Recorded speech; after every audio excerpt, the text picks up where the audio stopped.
안녕하세요. 같은 회사 다니고 있는 남편과 2년간의 연애 끝에 결혼했고 꾸역꾸역 혼인기간 4년을 버텨오다가 결국 올해 이혼을 하게 된 34살 여자입니다.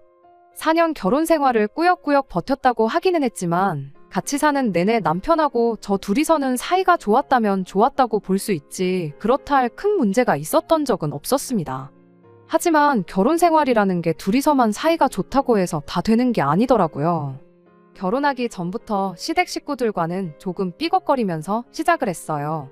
시댁과의 관계로 골머리를 썩는 사람이 저 혼자만은 아니라고 생각했고 남편이 중간에서 조율만 잘해준다면 크게 문제가 없을 거라고 생각했습니다. 실제로 결혼 준비를 하는 동안은 남편이 시댁 식구들과 저 사이에서 제 편을 몇 번 들어줬기도 하고요. 그런데 막상 결혼하고 나니까 결혼 전에 보여줬던 모습은 온데간데 없이 사라지더라고요. 시댁 식구들과 저 사이에 생기던 잦은 마찰이 마치 자기는 상관없고 저랑 시자들의 문제라고 여기기 시작하더라고요. 시댁 식구들과 저 사이의 문제를 해결하는 방법이 무조건 제가 참는 것 말고는 없다는 식으로 나몰라라 하기 시작했습니다. 처음엔 남편의 그런 무책임한 대응이 많이 실망스러웠고 불만스러웠지만 그냥 제가 참았어요. 괜히 신우며 시어머니하고도 사이가 안 좋은데 시댁 식구들과의 문제를 가지고 남편하고까지 사이가 나빠지는 것보단 어차피 한 집에 같이 사는 것도 아닌데 같이 사는 남편하고만큼은 사이좋게 지내자는 생각이었으니까요. 버티다 보면 언젠가 상황이 나아지겠거니 생각하고 그렇게 결혼 생활 1년을 참아왔는데 뭐 바뀌기는커녕 오히려 날이 갈수록 제가 어디까지 참는지 테스트하는 것도 아니고 더 심해지기만 하더라고요. 그래서 그때부터는 제가 참는 대신에 그냥 시댁 식구들을 일방적으로 무시하기 시작했어요. 그동안 시자들이 저한테 무슨 소리 할 때마다 알겠다고 말하는 게 아니라 뭐라고 떠들든 한 귀로 듣고 한 귀로 흘려내버리기 시작했지요. 참는 거랑 무시하는 것 두 가지가 무슨 차이가 있냐고 하실 분들도 계시겠지만 거기에는 큰 차이가 있어요. 굳이 예를 들자면 뭐 생선구이 같은 거 먹을 때 살코기 먹기 편한 부분은 남편한테 양보하고 너는 장가시 많은 부분을 먹으라고 했다 치면 참는 건 장가시 많은 부분을 먹는 거고 무시하는 건 장가시 많은 부분이건 살코기건 제가 먹고 싶은 거 먹는 거죠. 예를 든 게 조금 허접하긴 한데 결과적으로 제가 참으면 시자들이 기고만장해지고 제가 무시를 하면 시자들이 더 열받아 한다는 큰 차이가 있다고 볼 수 있겠네요. 그렇게 제 마음가짐을 바꾸고 난 뒤에는 시자들한테 받는 스트레스가 많이 줄기는 했습니다.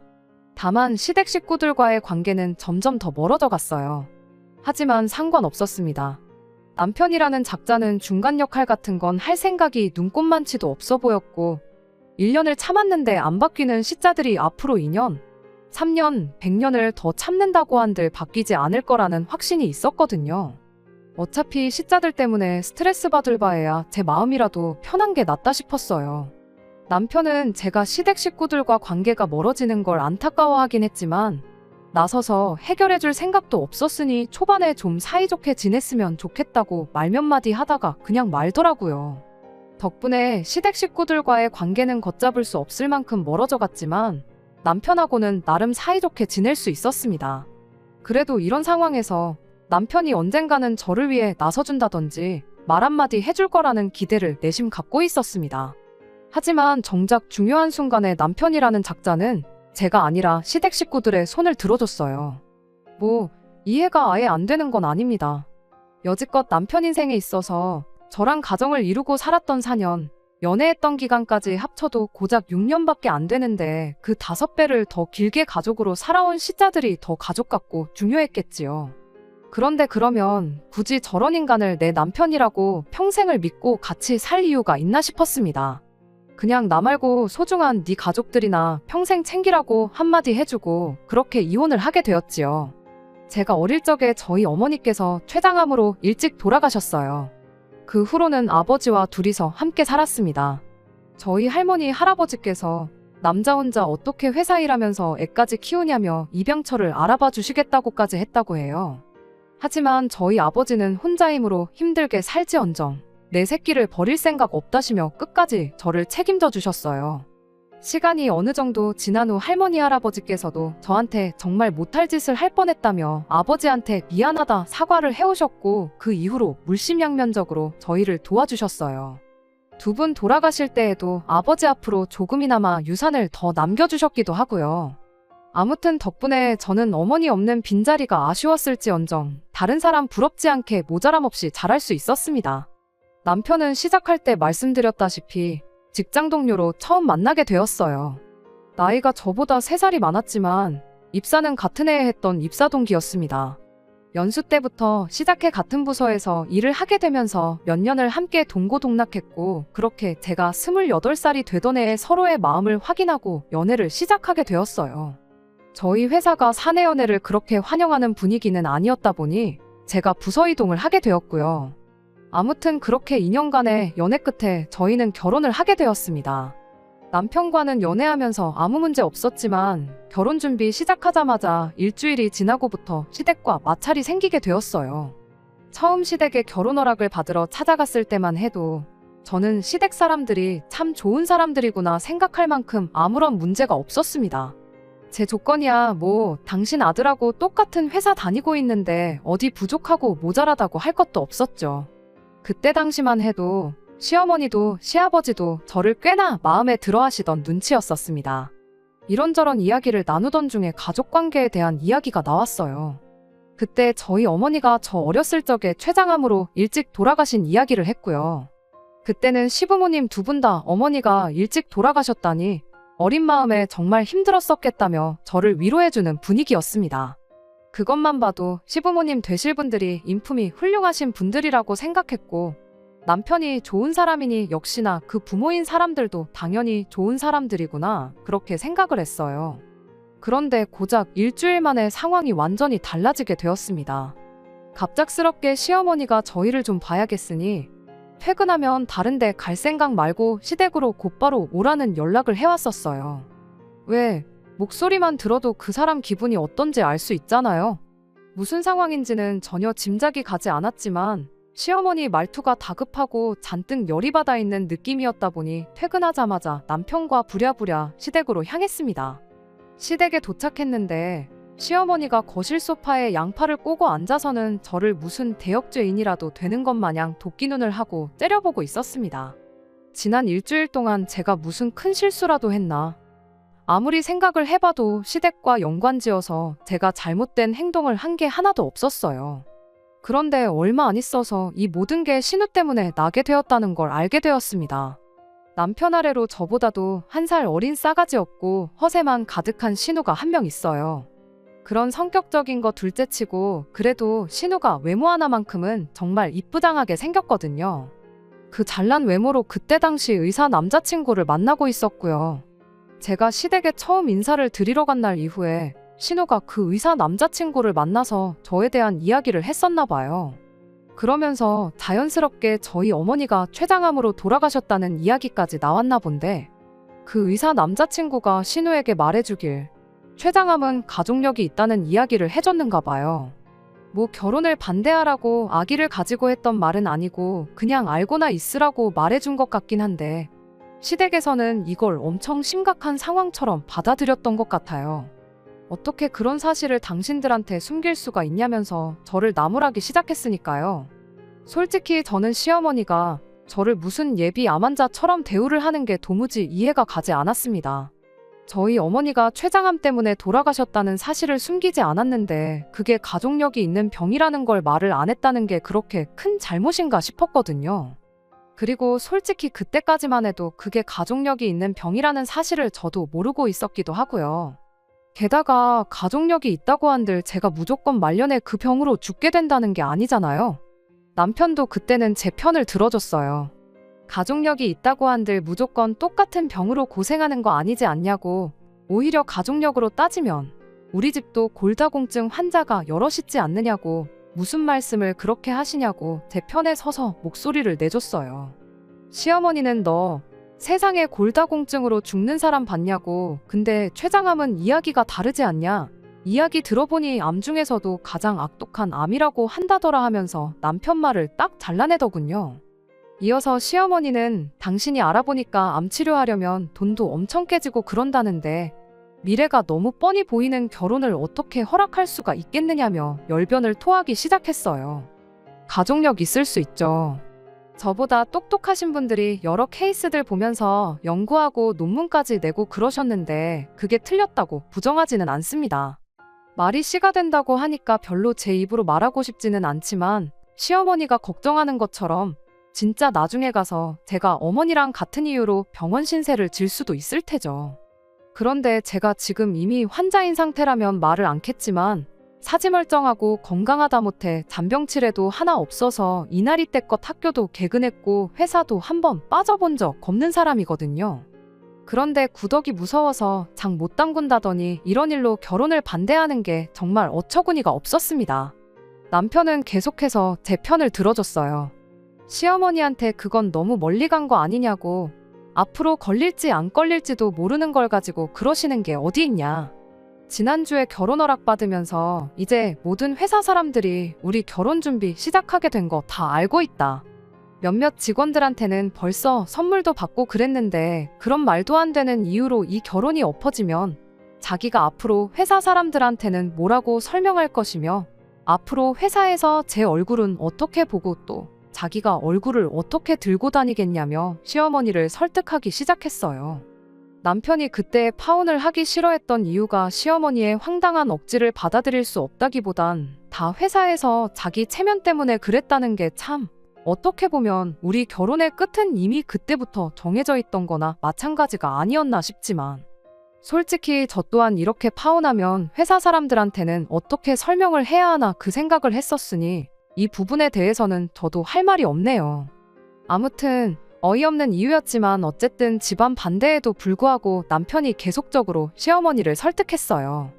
자식이기는 부모 없다는 말처럼 결국 남편은 시어머니의 허락을 받아냈습니다. 지금이야 이혼했지만 그때 생각하면 남편에게 확실하게 고마운 마음도 있었어요. 부모님의 뜻을 꺾어가면서까지 저와 결혼을 하겠다는 사람이었으니 앞으로 제 결혼 생활은 행복할 것이라 믿어 의심치 않았죠. 시어머니가 반대하던 결혼을 다시 허락해주면서 내건 조건이 하나 있었어요. 결혼 후에는 각자의 수입을 각자가 서로 관리할 것이었습니다. 더 쉽게 풀어 말하자면 결혼식 올릴 때까지 들어가는 비용은 같이 부담하되 결혼하고 나면 네 돈은 네 돈이고 내 돈은 내 돈이다. 확실하게 선을 그어서 살라는 말이었습니다. 설명해주지 않아도 딱 감이 오는 게 있었어요. 만에 하나 가까운 미래던 먼 미래던 간에 제 몸에 이상이 생기거든 내 아들이 피땀 흘려 벌어온 돈으로 입원할 생각 말고 병원비나 치료비 모두 제가 모아놓은 돈으로 부담하라는 뜻이었습니다. 다만 당장 결혼할 때 들어가는 비용은 얼마가 들어갈지 모르는데 일단 큰돈이 들어갈 것 같으니 그건 같이 부담하라는 소리겠고요. 거기까지는 알겠다고 했습니다. 제가 미래에 아프지 않는다는 확신은 없었지만 솔직히 사람 일이 어떻게 될지 누가 아나요. 평생을 담배 한 대 입에 물어본 적 없는 사람도 폐암에 걸릴 수 있다잖아요. 그저 남편이 저를 위해 이만큼 해줬으니 저도 어느 정도는 양보하는 게 맞다고 생각했습니다. 대신 저도 무조건 시어머니 말을 따르지는 않았습니다. 결혼할 때 결혼 비용은 같이 부담하라고 하셨는데 그것까지 따로 하겠다고 했지요. 저희 아버지가 할머니 할아버지 돌아가시면서 두 분 살고 계시던 아파트를 물려받으셨거든요. 아버지는 항상 결혼하면 그 집을 저한테 주겠다고 하셨고요. 그래서 거기에 신혼살림을 차리기로 했어요. 대신 증여를 받는 게 아니고 아버지가 남편한테 전세를 주는 걸로 하기로 했습니다. 모자란 전세금은 남편이 남편 이름으로 대출을 받아서 남편 혼자 갚기로 했고요. 나중에 시어머니가 제게 어떻게 하는지 봐서 그 후에 아버지한테 집을 받게 되면 남편 돈은 남편에게 돌려주고 명의를 공동명의로 할 생각이었어요. 남편도 어쨌든 집을 그렇게 마련하게 된다면 돈을 엄청 아낄 수 있다는 걸 알았기에 아무 불만 없이 그렇게 하겠다고 했고요. 조금 복잡하긴 했지만 이렇게 이혼하고 난 지금 와서 생각해보면 그때 그렇게 하길 정말 잘한 거라는 생각밖에 들지 않네요. 아무튼 저희는 그렇게 결혼을 하게 되었습니다. 이왕 결혼했는데 시어머니가 저한테 조금 마음을 열어주면 좋겠다 싶었지만 현실은 그렇지 않았어요. 처음에 말씀드렸던 것처럼 시어머니는 별것도 아닌 일로 꼬투리를 잡으며 저한테 모질게 굴기 시작했습니다. 싸가지 없는 신호까지 가세해서 저를 벌써 환자 취급을 하면서 시어머니한테 힘을 보태줬고요. 그토록 힘들게 저를 위해 결혼을 허락받아와줬던 남편은 언제 그랬냐는 듯 저 시자들과 저 사이의 갈등에 자기는 마치 제 3자인 척 모르쇠로 일관하기 시작했습니다. 남편은 저한테 어차피 저런 사람들인 거 알고 결혼한 거 아니냐고, 자기가 뭐라고 해봐야 씨알이나 먹히겠냐며 차라리 제가 참으면서 사는 게 방법이라고 했어요. 그래도 언젠가는 시댁 식구들과 잘 지내보고 싶은 제 마음이 전해지지 않겠냐. 나까지 나서게 해서 일 크게 만들지 말고 일단은 버텨보라는 식으로 말이죠. 처음 1년은 그렇게 버텨봤습니다. 반대를 무릅쓰고 결혼 허락을 받아온 남편한테 어느 정도 고마운 마음도 가지고 있었고, 남편 말 맞다나 시간이 지나면 나아지겠지 하는 기대도 있었고, 같이 한 집에 사는 것도 아니었고, 시집살이라고는 얼굴 봤을 때 저한테 부리는 유치한 시짜짐 말고는 없었다 보니 그 정도는 참을 수 있겠다 싶었거든요. 얼굴만 마주하면 제 몸 걱정해주는 게 일이었습니다. 좋은 쪽으로 걱정해주는 건 아니었고요. 다 같이 고기라도 먹으러 간다 치면 탄 음식은 발암물질이라면서 못 먹게 한다던가 유치하기 짝이 없는 괴롭힘이었죠. 그렇게 제 몸이 걱정되었다면 애초에 고기를 먹지 말라고 하던가, 간접훈련이 얼마나 해로운데 신우랑 시아버지 담배부터 끊게 하던가, 적어도 저랑 있을 때는 못 피게 하던가 했어야지. 결국 그렇게 버티고 버티다가 1년 지나고부터는 그냥 시자들을 무시하기로 결심했어요. 그것 때문에도 시댁 식구들하고 엄청 싸웠죠. 아픈 거 며느리로 받아줬더니 은혜도 모른다나 어쩐다나. 저도 제가 뭐 지금 아픈 것도 아니고, 그리고 아가씨도 저렇게 담배를 피워대는데 아가씨야말로 예비암환자 아니냐, 의사 집안에 시집 보내려면 담배부터 끊게 만들어야 하는 거 아니냐 대들고 그랬습니다. 그 덕에 시댁 식구들하고는 날이 갈수록 사이가 안 좋아지기 시작했어요. 남편이 중간에서 다리만 놓아준다면 저도 고집을 꺾고 어느 정도 제 할 도리를 하려고 했을 텐데, 남편은 귀찮은 일을 피하려 들기만 하고 우리 둘이서만 사이좋게 지내면 되는 거 아니냐며 시댁과 최대한 왕래를 안 할 수 있게 노력만 했습니다. 시댁 갈 일 있으면 지 혼자 간다던지 하는 식으로 말이에요. 그렇게 시댁과 거리를 두면서 지내기를 1년 더, 그러니까 결혼하고 3년 차가 되는 해에 충격적인 사실을 알게 되었어요. 돈 관리를 따로 함에 있어서 남편이 어떻게 돈을 쓰던 터치를 하지 않았거든요. 일단 결혼 전에 모아놓은 돈은 저희 신혼집 전세금으로 전부 묶여있는 상황이었고, 대출을 갚아나가고 있었으니 그게 나름대로 남편의 저축이라고 생각했어요. 생활비만 내고 나면 남은 돈은 알아서 남편이 쓰기로 했고요. 그게 달에 120만 원 정도였는데 저랑 결혼한 이래로 그 돈이 전부 시댁으로, 정확히 말하자면 신우의 품위유지비로 들어가고 있었다는 사실을 알게 되었습니다. 어쩐지 안 그래도 딱히 직장도 없이 아르바이트만 하면서 잘 벌어봐야 한 달에 100만 원 정도 벌겠나 싶었던 신우가 벌이에 맞지 않는 사치를 부릴 때부터 무슨 돈으로 저러고 다니나 싶었었거든요. 저는 당연히 남자친구가 의사래니까 신우한테 돈을 좀 쓰는가 보다 싶었어요. 그런데 알고 보니 의사 남자친구가 병원 개업을 하려면 돈이 엄청 많이 필요하다고 버는 족족이 모으고 있는 상황이라 신우한테 돈을 거의 안 쓴다고 하더라고요. 힘들게 공부해서 겨우겨우 의사가 됐는데 그렇게 번 돈을 왜 신우한테 퍼주는가 싶었거든요. 헛똑똑이인 줄 알았는데 역시 배운 사람은 달라도 뭐가 다르긴 하구나 싶었습니다. 아무튼 그 의사 남자친구가 신우한테 돈을 안 쓰는 것과 남편이 신우 품위유지비랍시고 돈을 퍼주고 있는 게 무슨 상관인가 싶으신 분들도 계실 텐데, 거기에는 다 이유가 있었습니다. 당시 신우가 이 의사 남자친구하고 연애만 5년 차였어요. 그리고 그렇게 5년을 만나는 동안 데이트 비용이며 뭐며 전부 신우가 내고 있었던 겁니다. 그 과정에서 시부모님 돈도 어마무시하게 뜯어다가 썼나 보더라고요. 시부모님 돈까지 썼는데 그 와중에 품위유지비랍시고 남편한테 돈을 뜯어갔던 건 말 그대로 품위유지를 하려고였어요. 집에 돈이 없다는 느낌을 받으면 모처럼 의사 남자친구 만들었는데 결혼 생각을 안 할까봐 명품으로 치장을 하고 다녔던 거고요. 남편과 시어머니가 신우한테 그렇게 돈을 퍼줬던 건 신우를 특별히 아껴서가 아니라 의사매제, 의사사위를 보기 위한 두 사람의 선행투자 같은 것이었어요. 아무튼 어떻게 남편 돈이 신우한테 전부 가고 있었다는 사실을 알게 되었냐면, 남편이 난데없이 아버지한테 들어가 있는 자기 돈, 그러니까 전세금으로 묶여있는 돈을 찾아가면 안 되겠냐고 저에게 부탁을 해오면서였습니다. 갑자기 그런 큰 돈을 빼달라는데 당연히 이유를 물어보지 않을 수가 없었어요. 남편은 그제서야 신우와 신우 남자친구의 얽힌 이야기를 해줬고요. 물론 결혼 생활 내내 신우한테 거의 매달 돈을 퍼주고 있던 사실은 빼고 말해줬지요. 신우랑 신우 남자친구 문제가 우리 아버지한테 묶여있는 돈 3억이 무슨 상관이냐고 물었습니다. 참고로 3억은 대출이 포함되어 있는 돈이었고 절반 정도가 오롯이 남편 돈이었어요. 그때 신우랑 의사 남자친구 사이에 얽힌 이야기를 구구절절히 해줬어요. 그리고 지금 필요하다는 돈은 신우 남자친구가 타고 다닐 외제차 한 대 뽑아줄 돈이랍니다. 일전에 지나가듯 개업해서 돈 많이 벌면 나도 저런 차 타고 싶다고 이야기를 했다는데 지금 우리가 그 차를 먼저 사주면 고마워서라도 결혼을 하지 않겠냐고. 집안에 의사가 들어오는데 그 정도는 투자할 수 있는 거 아니냐고 하더라고요. 그러면 전세금은 어떡하냐고 했더니 장인어른도 솔직히 한 가족인데 사위한테까지 전세금을 받냐며 그냥 이쯤에서 집은 증여를 받으랍니다. 공동명의 안 해도 되니까 일단 신우 급한 것부터 해주자는 거예요.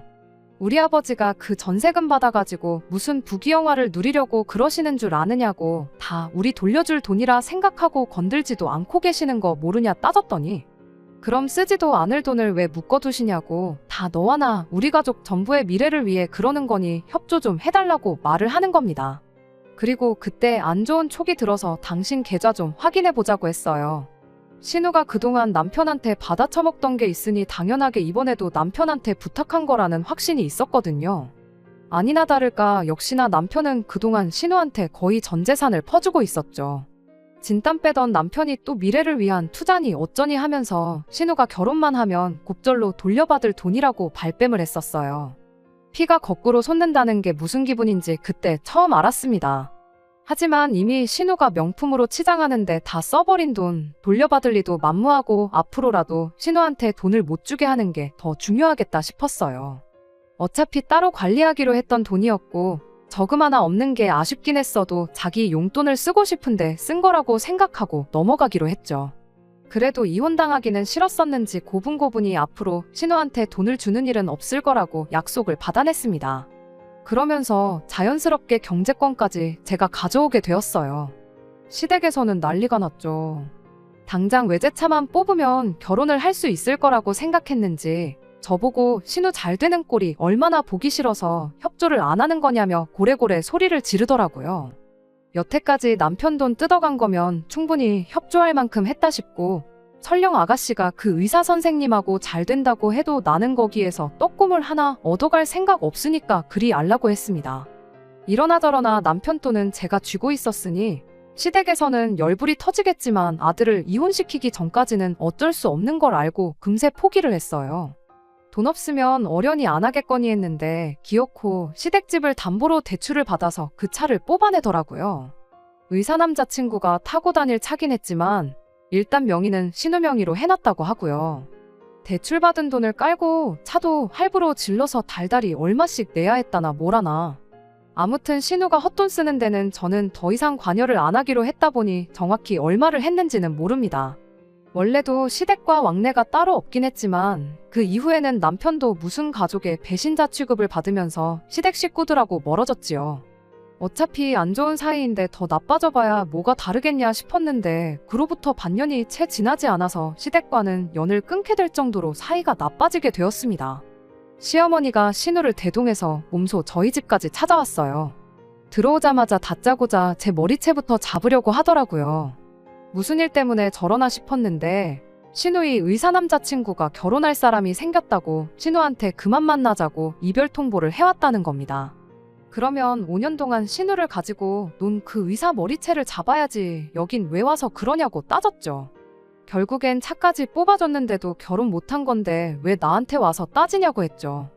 애초에 신우한테 명품 처발라주고 몇백만 원치 피부 관리해주고 그럴 돈이 있었으면 학원 같은 데 보내서 문자라도 하나 더 가르쳐주고 예의범절 공부 같은 것만 시켰어야 했다는 걸 모르시냐. 돈이 없더라도 지성과 인품을 갖추고 있으면 허세 부리고 머리가 텅텅 비어있는 것보다 조금이나마 결혼할 확률이 올라가지 않았겠냐 따졌습니다. 온갖 비싼 명품과 금은 보화로 몸을 칭칭 감아놓아봐야 그 싸구려 인성이 감춰지는 거 아니라고 한마디 해줬더니 아주 시어머니랑 신우가 고래고래 소리를 지르면서 둘이서 달려들더라고요. 남편이 두 사람을 저에게서 떼어놓는 것만도 엄청 애를 먹었습니다. 하루아침에 갑자기 결혼할 사람이 생겼다고 이별 통보를 했다는 건 애초에 신우를 결혼 상대로 생각한 적이 한 번도 없었다는 소리라고. 얼굴 반반하지 가만히 있어도 데이트 비용이며 뭐며 돈까지 다 내주는데 만날 만큼 만나다가 헤어진 거라고. 보나마나 뭐 개원해준다는 집구석이라도 나타난 거 아니겠냐. 그래서 신우랑 볼장 다 봤으니까 그쪽으로 갈아탄 거 아니냐고 한마디 했습니다. 이제 그만 꿈 깨고 외제차라도 빨리 반납을 하던지 중고매물로 넘기든지 해서 현금부터 확보하고 집담보로 받은 대출부터 어떻게 하시라고 진심 어린 충고도 해줬습니다. 머리끄덩이까지 잡힐 뻔했는데 두 번 다시 안 볼 각오로 조금 세게 말한 건 사실이에요. 그 정도로 해야지 정신을 차리던가 아니면 진짜로 연을 끊던가 확실한 결과가 나올 거라 생각했으니까요. 사실 이 상황에서 가장 나쁜 건 그 누구도 아니고 5년 동안 있는 대로 신우 단물만 쪽 빨아먹은 그 의사 남자친구가 나쁜 사람이었죠. 사실상 제 결혼 생활이 꼬이기 시작한 것도 그 사람이 지나가면서 던진 가족력 이야기 때문이나 마찬가지기도 했으니까요. 원망할 사람은 따로 있는데 그 사람은 제껴두고 가족들끼리 이러고 있는 상황이 저도 좋지만은 않았습니다. 결과적으로는 시댁과 영영 연을 끊고 살기로 했어요. 그렇게 되었다고 한들 제 인생에서 크게 달라지는 건 없었습니다. 어차피 안 보고 지내던 사람들, 봐봤자 좋을 것 하나 없던 사람들하고 공식적으로 안 보고 지내게 되었는데 차라리 좋으면 좋은 일이지 나쁜 건 하나도 없었죠. 남편도 그 와중에 저를 선택해줬고 신우랑 시어머니가 그 난리를 치고 돌아간 뒤에 이왕 이렇게 된 거 우리 둘이서만이라도 잘 살아보자고 저를 다독여주기도 했고요. 실제로 그 후로 반년간은 남편과 둘이서 정말 더할 나위 없이 좋은 결혼 생활을 보냈습니다. 제 인생에서 시자들 2명이 없어졌을 뿐인데 이렇게 좋을 수가 없더라고요. 그런데 그 행복도 잠시 제 인생 최악의 불행이 찾아오게 되었습니다. 저희 아버지께서 뺑소니 사고를 당하시면서 정말 준비할 틈도 없이 세상을 떠나셨거든요.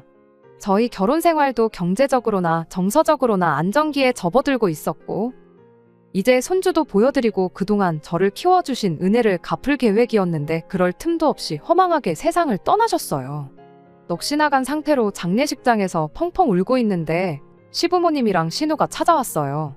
남편 연락받고 허겁지겁 왔다더라고요. 일부러 와줘서 고마운 마음도 없었고 여기가 어디라고 왔냐고 따져물을 기운도 없었습니다. 장례식 끝나고 나서 남편이 시댁 식구들을 부른 이유가 아무리 사이가 안 좋아도 연락은 당연히 해야 하는 게 맞는 것 같고 혹시나 이게 기회가 돼서 가족들과 관계를 회복하는 계기가 되지 않겠냐는 소리를 하더군요. 아버지가 돌아가셨다고 다시 시댁과 좋게 지낼 이유도 없고 그럴 계획도 없었습니다. 다만 정말로 그걸 가지고 남편한테 뭐라고 할 만큼도 힘이 나질 않아서 그냥 넘어갔어요. 남편은 이런 제 반응을 가지고 제가 수긍을 했다고 혼자서 착각을 했었나 봐요. 그렇게 아버지 좋은 곳에 보내드리고 2주가 지나서였나 남편이 자기랑 같이 어디 좀 가자는 이야기를 하더라고요. 어딘지 말을 안 해주는데 그동안 제가 아버지 일로 기운이 빠져 있었으니 어떻게든 제 기분 좀 좋게 만들어주려고 계획이라도 세워놓은 줄 알았죠. 도착한 곳은 제법 분위기가 괜찮은 레스토랑이었어요. 이 사람도 이 사람 나름대로 노력하는구나 싶어서 저도 애써 밝은 표정 지으면서 신경 써줘서 고맙다 말하고 안으로 들어갔습니다. 그런데 레스토랑 안에 이미 신우와 시부모님이 와서 자리에 앉아 있었습니다. 시어머니 얼굴을 보자마자 기분이 나빠져서 저는 그 길로 밖으로 빠져나왔어요. 어딜 가냐고 저를 붙잡는 남편을 밀치고 뛰쳐나와 그 길로 택시를 타고 집으로 돌아왔습니다. 그런데 기어이 그 인간이 시부모님하고 신우를 집까지 끌고 오더라고요.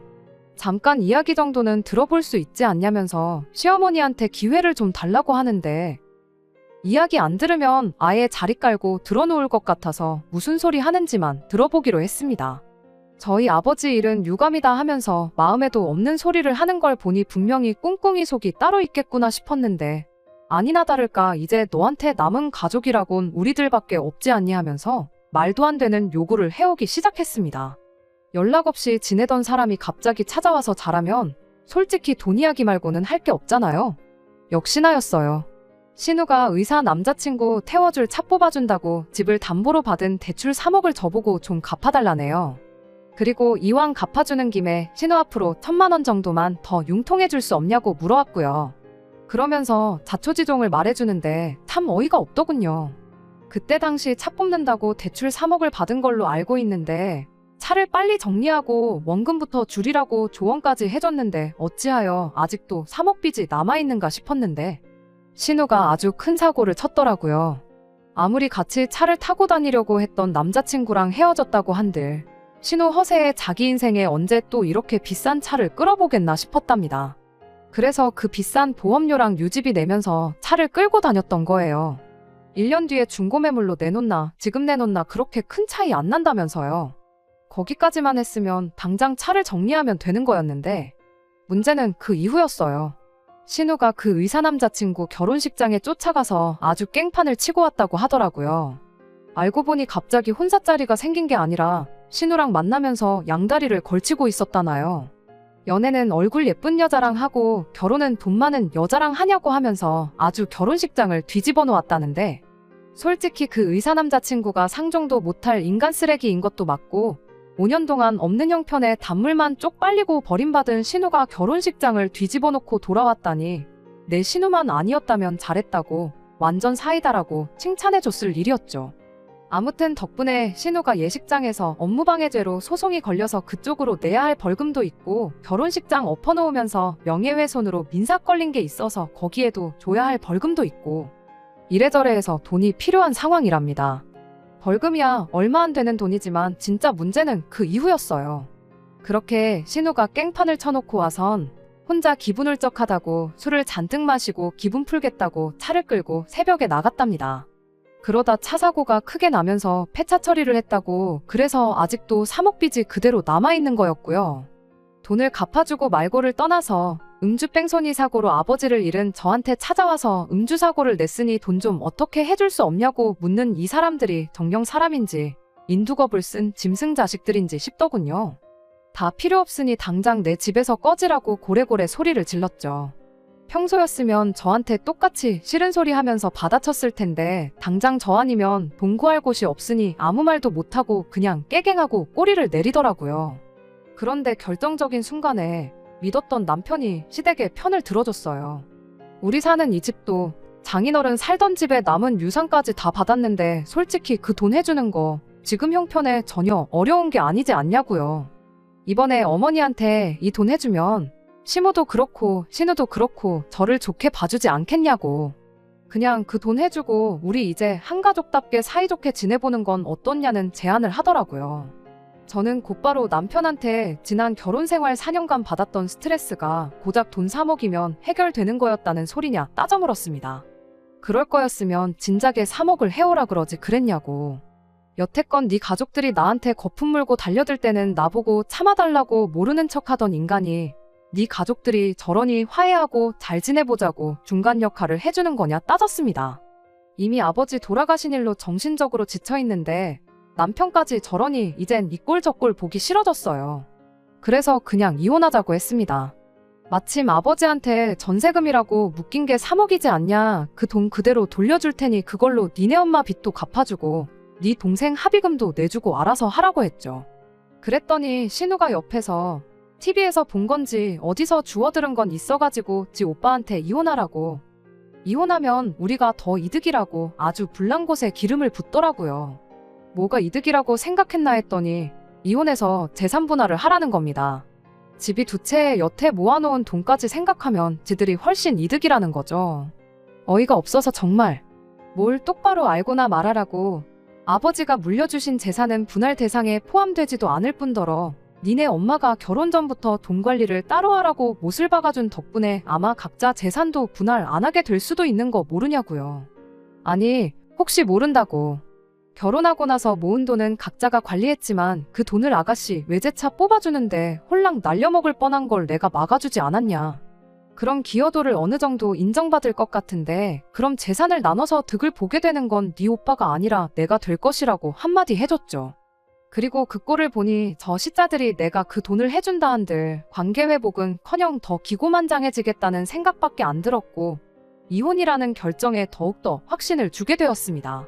남편은 그 와중에도 이혼이 무슨 소리냐고. 이혼하면 회사 사람들한테는 어떻게 설명할 거며 회사에선 어떡할 거냐고 되묻더라고요.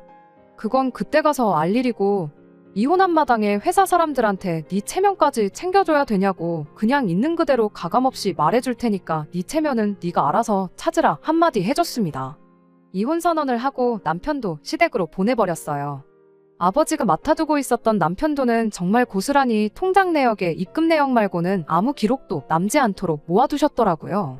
그걸 보니까 눈물이 다 나올 지경이었어요. 그저 저희 행복하기만을 바라셨던 아버지께 괜히 죄송스러워서 그랬나 봐요. 아무튼 그 돈은 그대로 남편한테 돌려주고 이혼했습니다. 소송으로 갈 경우에 자기가 불리한 입장이란 걸 알았는지 순수하게 합의 이혼해줬어요. 그냥 소송으로 가서 시자들한테도 위자료 좀 받아낼까 했는데 하루라도 그 집구석 인간들 얼굴 안 보는 게 제 정신건강에나마 더 좋을 것 같아서 그냥 순순히 합의해준다고 할 때 도장 찍고 갈라섰습니다. 저희 이혼하고 나서 회사 사람들한테 엄청난 관심이 쏟아졌어요. 말했던 대로 가감없이 있었던 일 전부 말해줬고요. 저희 이혼 소식에 회사에서 알게 모르게 연애하던 사내 커플들이 전부 헤어졌다는 이야기도 들었습니다. 혹시나 잘못됐을 때 회사에서 다시 얼굴 마주 대할 자신이 없다나요. 몇몇은 저보고 멘탈이 대단하대요. 남편 꼴 보기 싫어서라도 회사를 그만둘 텐데 꾸역꾸역 다니고 있는 게 대단하다고요. 내가 뭘 잘못했는데 힘들게 들어온 회사까지 관둬야 하냐고. 그리고 한 명이 그만둬야 한다면 유책 배우자나 마찬가지인 남편이 그만두는 게 이치에 맞는 거 아니냐 하니 다들 그렇다 하고 웃고 말았습니다. 남편은 그 이후로 회사에서 몇 번이고 얼굴을 마주쳤어요. 피부도 푸석푸석해지고 눈 밑에 다크서클도 거의 콧잔등까지 내려온 게 제대로 잠을 못 자는 것 같아 보였는데 직장 동료 중 한 명이 남편 이야기를 제게 해주더라고요. 얼마 전에 남편이 대리운전을 하고 있던 걸 봤다고요. 당장 시댁에 갚을 돈이 한 푼 두 푼이 아니니까 남편이 투잡까지 뛰면서 죽어라고 벌고 있는 실정인가 봅니다. 하기야 빚 갚아주고 월급으로 신호 허영 떠는 거에 시모 생활비까지 내주면서 자기 미래 준비하려면 그 정도는 당연히 해야겠지요. 평생을 두고 치를 떨면서 내 편 한 번 들어주지 않았던 거 후회하면서 살았으면 좋겠습니다. 이렇게 이혼하게 된 게 그렇게 후회가 되지는 않아요. 생각보다 회사 사람들의 저희를 향한 관심이 훨씬 빨리 끊어지게 되었고 그 집구석에서 시자들한테 시달리는 걸로 모자라 내 돈에 아버지 유산까지 뜯기고 살았다면 아마 가족력이 아니더라도 없던 병까지 얻어서 대명에 못 살았을 게 분명하니까요. 끝까지 들어주셔서 감사합니다. 오늘의 사연은 여기까지입니다. 구독과 좋아요, 알람 설정 부탁드리고 더 좋은 사연으로 다시 찾아뵙겠습니다. 감사합니다.